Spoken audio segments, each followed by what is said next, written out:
Pergerakan PSSI untuk terus mencari pemain baru sudah pasti masih akan terus berlanjut.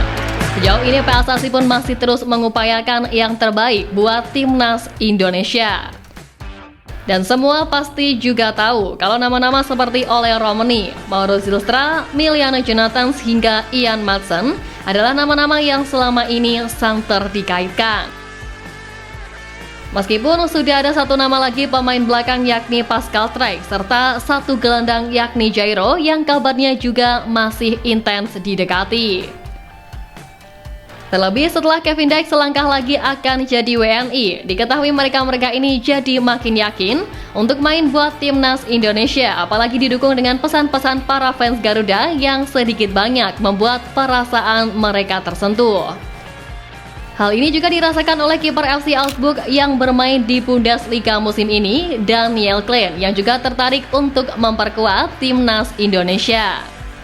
Bahkan dalam pengakuan Daniel Klein, orang kepercayaan PSSI dalam mengurus pemain keturunan yakni Ferdi Bahdim telah sempat menghubunginya namun belum ada tindak lanjutnya lagi.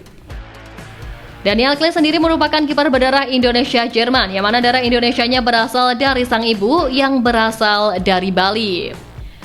Mengemban ilmu di Akademi Hoffenheim sampai Hoffenheim II, Daniel Klein diboyong oleh FC Augsburg pada bursa transfer musim panas 2021, namun belum mendapatkan kesempatan tampil bersama tim utama. Tercatat pemain berusia 23 tahun itu baru dipercaya tampil di tim kedua Augsburg yang mentas di Liga 4 Jerman. Mengutip dari Transfer Market, Daniel sudah 20 kali mentas bersama FC Augsburg II. Musim lalu pun Daniel dipinjamkan ke FC Augsburg ke klub Liga 3 Jerman yakni SV Sandhausen dan telah tampil sebanyak 8 kali di sepanjang musim. Sementara di level internasional, Daniel pernah bermain untuk timnas Jerman U19 dalam 2 kali kesempatan. Tapi di balik ketertarikannya untuk pulang ke tanah leluhur, Daniel pernah mengatakan bahwa dirinya tak bersedia untuk membela timnas Indonesia karena masih menginginkan timnas Jerman pada 2021 silam. Namun demikian 3 tahun berselang, situasi nampaknya telah berubah dan Daniel justru bertekad besar untuk membela timnas Indonesia. Bahkan ia kini memberikan indikasi ketertarikannya merapat ke Indonesia dengan mencantumkan bendera merah putih di bio Instagramnya. Maklum, dalam kurun waktu kurang lebih 2 tahun terakhir, Indonesia memang dianggap sebagai tim yang paling progresif di benua Asia. Pemain-pemain berdarah Indonesia banyak yang berbondong-bondong untuk mengungkapkan minatnya untuk membela tanah leluhurnya, termasuk Daniel Klein. Daniel juga memuji Indonesia yang tak anti menggunakan jasa pemain keturunan hingga membuat skuad Garuda tambah kuat seiring kombinasi antara pemain lokal dengan para perantau di Eropa. Sangat hebat Indonesia, cukup terbuka dan terus berkeinginan mengembangkan sepak bolanya dengan menggabungkan pemain lokal dengan naturalisasi, kata Klein dalam wawancara eksklusif Bundesliga Kamis 7 November. Keterbukaan Indonesia inilah yang memungkinkan pemain-pemain keturunan seperti Daniel Klein ingin memperkuat tim merah putih. Apalagi PSSI kini sedang gencar mencari pesepak bola berdarah Indonesia di Eropa untuk mengarungi ajang bergengsi sekelas Piala Dunia. Dan mengetahui timnas Indonesia yang akan melanjutkan perjuangan di putaran ketiga kualifikasi Piala Dunia 2026 di bulan ini, kiper FC Augsburg itu mengaku optimis kalau skuad Garuda mampu meraih hasil positif.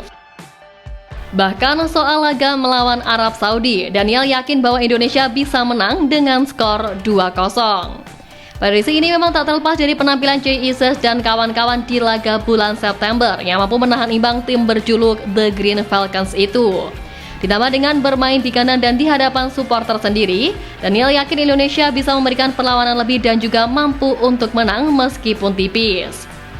Ya, walaupun pastinya akan sangat-sangat berat, tapi peluang itu sejatinya memang masih ada. Kondisi Arab saat ini yang baru saja berganti pelatih kepala, semoga dapat membuat mereka kurang maksimal dan menguntungkan tim merah putih. Di lain sisi, untuk laga melawan Jepang, Coach Shin Tae-yong sendiri mengatakan kalau laga itu bakal sangat berat. Faktor pertama jelas peringkat FIFA yang jelas jauh berbeda, di mana timnas Indonesia saat ini menempati posisi ke-130, Sementara timnas Jepang menduduki posisi ke-15 dan menyandang tim terbaik di Asia. Selain itu, timnas Jepang menurut Sintayong memiliki performa yang sangat baik dan juga pemain bintang mereka yang bisa menyatu dengan baik. Maka dari itu, untuk bisa menyulitkan bahkan mengalahkan timnas Jepang, menurut Sintayong timnas Indonesia harus tampil lebih sempurna.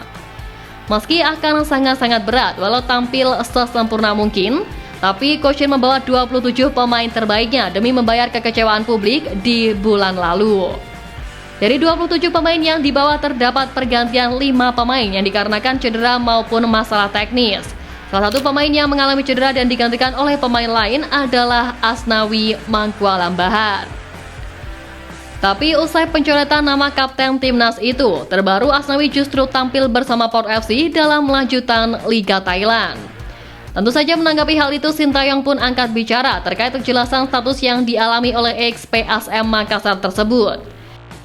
Sintayong menjelaskan bahwa cedera hamstring yang dialami Asnawi terjadi sebelum dirinya mengeluarkan daftar nama pemain yang dipanggil ke timnas Indonesia.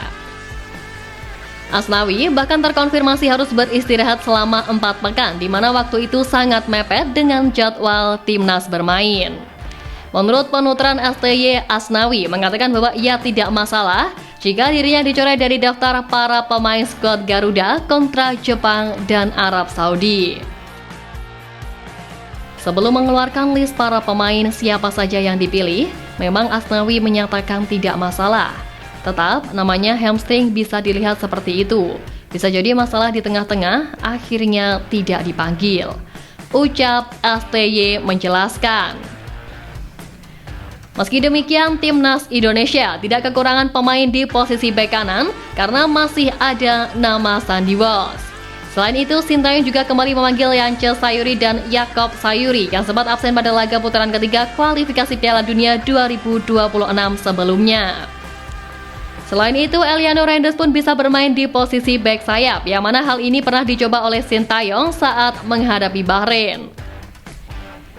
Ya, terlepas dari apapun, pokoknya untuk saat ini fokus utama tetap ada di laga melawan Jepang dan juga Arab. Barulah setelah itu mudah-mudahan segala upaya lanjutan manuver PSSI bisa menemukan titik temu. Ya, jujur sih kalau kami maunya semua bisa join. Tapi intinya kita percayakan saja semua sama PSSI soal itu. Dan tugas kita sekarang adalah mendukung dan juga mendoakan agar timnas kita diberikan hasil yang terbaik.